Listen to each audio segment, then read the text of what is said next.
Vas-y, montre-nous ta crampe. Trop bizarre. Trop bizarre la forme de ta cuisse.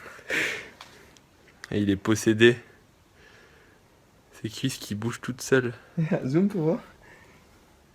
Amis de la masse, bonjour, bienvenue sur la chaîne du Doc et dans cette nouvelle vidéo, on va parler d'un sujet qui est extrêmement fréquent chez les sportifs. Alors est-ce que vous aurez deviné lequel?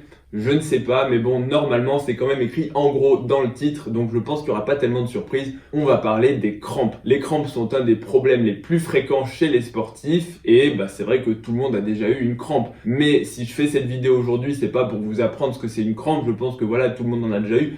Et surtout, c'est pas quelque chose de grave, jamais personne n'est mort d'une crampe, sauf peut-être, on peut imaginer celui qui a une crampe du mollet quand il est en train de conduire et que du coup, il appuie sur l'accélérateur et qu'il va s'écraser contre un mur. Voilà, mis à part ce genre de situation, les crampes, c'est pas très grave, mais surtout, je fais cette vidéo parce que les crampes, c'est probablement un des sujets qui a le plus de mythes qui circulent. Bien souvent à la salle de sport ou n'importe où, tu as une personne qui a une crampe et puis tu as vite quelqu'un qui accourt et qui lui dit « Attends, surtout étire-toi, bois de l'eau, réhydrate-toi, prends une banane pour du magnésium, du potassium et ça va passer ». Eh bien non, les crampes, vous allez le voir, c'est un des plus gros mythes qui circulent et ça n'a rien à voir. Avant que je vous révèle le secret bien gardé des crampes et leurs vraies raisons, n'oubliez pas un like, un abonnement à la chaîne, ça fait plaisir et surtout ça vous permettra de ne rien rater des prochaines vidéos. Et vous pouvez, je pense que ce sera rigolo, écrire en commentaire quelle a été votre pire crampe. Moi, personnellement, c'était, parmi les crampes avouables, c'était les crampes aux abdominaux. Alors, je pense que les crampes aux abdos, quand t'es plié en deux et qu'on n'arrive pas à te déplier, surtout quand en plus t'as un seul des abdos qui a une crampe, c'est extrêmement désagréable. Mais si jamais vous avez eu de pires expériences, je vous invite à les raconter en commentaire, ça peut faire des histoires sympas. Bref, aujourd'hui, on va parler des crampes génériques. I've been on the side too long, don't know my pain's a nightmare. Devil on my back, fuck that, an overdose. Bon, pour tous ceux qui me connaissent, il n'y aura pas trop de surprises, mais si jamais vous êtes nouveau sur la chaîne et que vous découvrez par le biais de cette vidéo, sachez que j'ai les introductions les plus longues de tout YouTube. Je pense qu'on est déjà à 2 ou 3 minutes et vous allez vous dire, mais il a encore rien dit sur les crampes, alors quand est-ce qu'il va rentrer dans le vif du sujet? Donc, sans plus attendre, on va d'abord définir ce qu'est une crampe. Je pense que la plupart d'entre vous le sauront, puisque les crampes, tout le monde en a déjà eu, mais ça fait du bien de partir sur des termes, on va dire, expliqués pour qu'il n'y ait pas de méprise. Une crampe, c'est tout simplement une contraction brutale, maximale et involontaire. Brutale parce que ça survient sans prévenir, tu es tranquillement en train de faire ta vie, quand d'un seul coup ton muscle il se réveille et il dit « Coucou, je suis là » et il va se contracter au maximum et de façon involontaire parce que toi t'as rien demandé. Et puis maximale puisque c'est une contraction que si toi-même tu essayais de reproduire en contractant volontairement, tu ne pourrais pas reproduire. Ça veut dire que concrètement, 100% de tes fibres musculaires sont contractées pendant une crampe, ce qui est impossible ou quasiment impossible à reproduire sur une contraction volontaire. Maintenant qu'on a défini ce qu'est une crampe, la question c'est d'où viennent-elles et pourquoi d'un seul coup ton muscle il se réveille alors que tu n'as rien demandé à personne. On va quand même le dire, même si ça ne fera pas partie de cette vidéo, les crampes ça peut être secondaire à certaines maladies, notamment des maladies neurologiques. On va pas en parler parce que c'est une prise en charge qui est spécifique, mais aujourd'hui, on va parler des crampes tout simplement banales, les crampes du sportif ou de la personne de la vie de tous les jours qui a une crampe de temps en temps sans qu'il n'y ait aucune maladie sous-jacente. Et oui, les crampes, ça arrive à tout le monde. Bon, là je vous vois venir, vous savez déjà que les crampes, c'est lié à des problèmes d'hydratation et de minéraux, notamment quand on fait une grosse séance de sport, on a transpiré, on a perdu du sodium, du potassium, du magnésium, et donc c'est de là que viennent les crampes, puisque effectivement au niveau de la contraction musculaire, il y a besoin d'électricité. Cette électricité vient des ions, donc le sodium, le potassium, etc.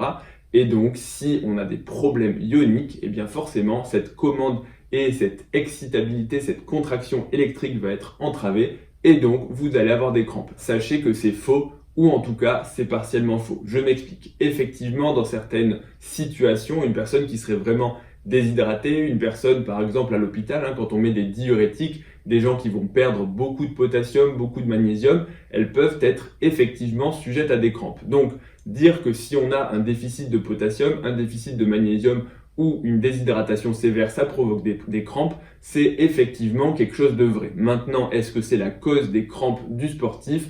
La réponse, c'est non. Tout d'abord, les crampes surviennent sur un muscle localisé. On pourrait se dire que la déshydratation et les problèmes de minéraux, ils sont généralisés dans tout le corps. Et pourtant, il y a un seul muscle qui décide d'un seul coup de se contracter.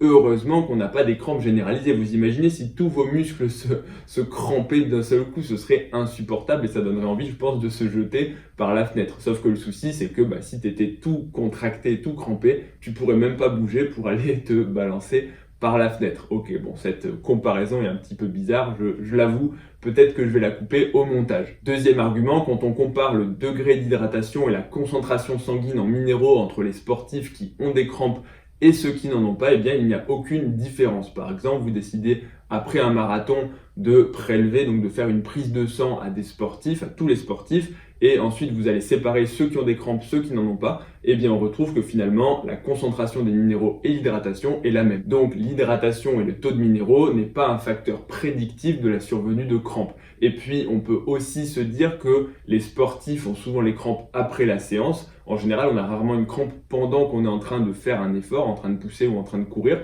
Ça survient parfois au repos et on s'est réhydraté et on a pu boire en fait quelque chose. Donc si c'était vraiment la déshydratation et les problèmes de minéraux qui étaient en fait en cause, eh bien ces crampes surviendraient en fait là où on est le plus déshydraté, donc ça ne surviendrait pas après. En gros, une fois que vous êtes réhydraté, ça devrait disparaître complètement. Et pourtant, ce n'est pas le cas. Donc, quand on étudie un petit peu tout ça, eh bien on se rend compte que la théorie de l'hydratation et des minéraux, elle ne tient pas. Tout au plus, ça permet d'illustrer quelques situations, mais ce n'est absolument pas une généralité. Je vais donc vous expliquer une théorie plus récente, mais surtout beaucoup plus plausible, pour expliquer la survenue des crampes.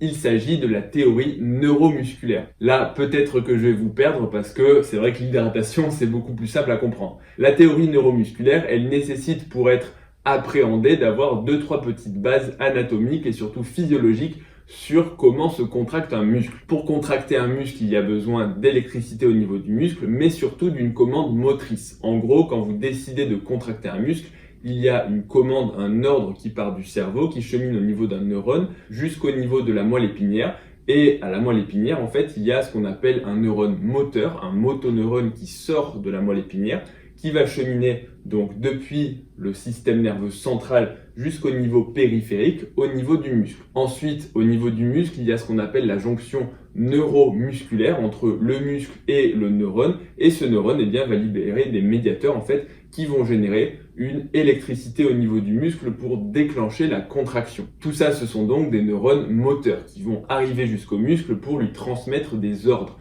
Mais il y a aussi des neurones sensitifs qui vont renseigner le système nerveux central de la position du muscle, du degré et de la force de contraction et de sa position dans l'espace, notamment est-ce que le muscle est étiré ou est-ce qu'il est contracté. Toutes ces informations sensitives sur la position, l'étirement et la contraction du muscle permettent d'ajuster le mouvement, mais aussi de protéger le muscle, notamment contre un étirement trop important. En gros, s'il y a trop d'étirement, eh bien, il y a un réflexe qui va dire attention, contracte-toi pour éviter en fait la déchirure. Maintenant qu'on a dit tout ça, on peut donc comprendre la théorie neuromusculaire et d'où viennent vraiment les crampes. En gros, il s'agit d'un déséquilibre entre les informations sensitives et les informations motrices. Lorsqu'il y a ce déséquilibre, eh bien, l'influx n'est plus régulé, ce qui peut aboutir à une contraction maximale involontaire. Lorsqu'on fait du sport, que ce soit de la course à pied, de la musculation, du football, n'importe quoi, on envoie des influx nerveux moteurs de façon répétée pour aboutir aux contractions musculaires. Le fait d'avoir toutes ces contractions répétées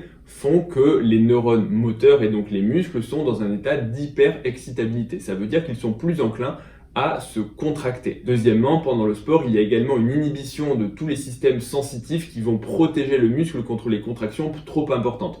En gros, ça permet d'avoir des contractions plus puissantes pendant le sport. Après le sport, vous avez donc toutes les conditions qui sont réunies pour déclencher une crampe. Un système sensitif inhibiteur qui est justement minimisé et une hyperexcitabilité de toute la commande motrice. Et donc ce qui peut se passer, c'est que des petits influx nerveux moteurs peuvent en fait avoir un effet boule de neige qui va s'amplifier pour des raisons anormales par cette dérégulation et aboutir à une contraction involontaire maximale alors qu'on n'a rien demandé et ça aboutit à une crampe. C'est pour ça qu'après une grosse séance de sport, une petite contraction même anodine du biceps, du pec, du quadriceps ou même des abdos peut entraîner une crampe. Ces crampes, elles surviennent souvent en fait en position de flexion parce que l'étirement a un effet inhibiteur sur la commande motrice. Si vous étirez un muscle, eh bien vous allez de façon involontaire stopper les contractions, ce qui explique, et on va le dire juste après, mais je peux déjà vous spoiler un petit peu la vidéo, mais vous en général, vous le savez déjà, quand on a une crampe, une des choses à faire pour la faire passer le plus vite possible, c'est d'étirer le muscle. Donc ça y est, maintenant vous savez que la déshydratation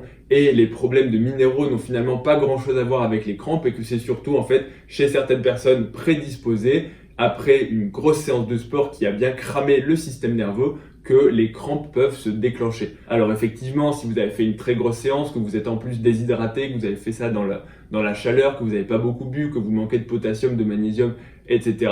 Effectivement, vous allez être encore plus sujet aux crampes. Mais l'élément déclencheur, c'est véritablement le sport, puisque c'est vraiment ça qui va créer le terrain au niveau du système nerveux et de la commande motrice pour déclencher les crampes. Maintenant qu'on a dit ça, que faire en cas de crampes? Bon, la première chose, c'est déjà de ne pas appeler le SAMU, parce que déjà, quand le SAMU va arriver, votre crampe, elle aura passé. Une crampe, ça dure 30 secondes, 1 minute, 2 minutes, grand maximum, mais surtout, pour relâcher une crampe, comme je l'ai dit juste avant, le meilleur moyen, c'est d'étirer le muscle en question. Alors, plus facile à dire qu'à faire. Si c'est le mollet, c'est assez facile. Si c'est un muscle du dos, ça peut être un petit peu plus difficile. Mais rassurez-vous, personne n'est jamais mort d'une crampe. Maintenant, pour ceux qui ont des crampes de façon récidivante, régulière ou que ça gêne dans la vie quotidienne, sachez que des petites mesures sont possibles, même si aucune d'entre elles n'a été prouvée par la science. Premièrement, c'est sûr, hydratez-vous bien. Prenez des boissons avec des minéraux, ça peut chez certaines personnes aider. Pensez à vous étirer puisque là aussi ça inhibe la commande motrice. Et vous pouvez aussi tenter le port de vêtements de compression ou les massages, ça peut avoir un petit intérêt. Autre question souvent posée, est-ce que le magnésium ça marche pour prévenir les crampes? La réponse, je vais vous la faire très courte, ça ne marche pas, ou en tout cas ça n'a jamais montré d'efficacité dans les études. Effectivement, dans certains cas très précis de crampes chez les gens qui ont un déficit en magnésium, ça soulage les crampes, mais chez la plupart des crampes du sportif, en fait, vous aurez beau vous bourrer de magnésium, ça ne va pas marcher. Le magnésium, c'est vrai que c'est un minéral qui a une bonne action pour détendre, pour relaxer à la fois les cellules musculaires, mais aussi le système nerveux et les cellules électriques. Mais ça n'a pas d'efficacité miraculeuse. Ça ne veut pas dire que vous ne pouvez pas tester. Si ça marche sur vous, tant mieux, mais dans la plupart des cas, ça n'aura pas d'effet sur les crampes. Bon, c'est la fin de cette vidéo, j'espère que ça vous aura plu, j'espère que ça aura démystifié un petit peu le sujet des crampes, parce que c'est vrai qu'on entend beaucoup de choses, mais finalement, beaucoup de bêtises aussi, parce que combien de fois on entend à la salle de sport, vas-y, mange des bananes, bois de l'eau, et puis tes crampes vont disparaître. Bon, et puis tous ceux aussi qui mangent du chocolat en se disant c'est plein de magnésium et ça va me faire prévenir des crampes. Voilà, je vous vois, maintenant vous n'aurez même plus d'excuses pour vous donner bonne conscience, je suis désolé, mais au moins, voilà, j'espère que la bonne parole va passer et que maintenant vous saurez véritablement à quoi sont liées les crampes. Si la vidéo vous a plu, vous pouvez mettre un like et vous abonner à la chaîne. Et je crois que tous ceux qui vont pas le faire, vont être réveillés cette nuit par une grosse crampe aux abdominaux. Donc si j'étais vous, je mettrais un like, je pense que c'est préférable. Vous pouvez aussi me retrouver sur Instagram, ledoc.pm. Et puis, qu'est-ce que je vous dis d'autre? Retrouvez-moi bientôt sur la chaîne pour d'autres vidéos. Salut à tous!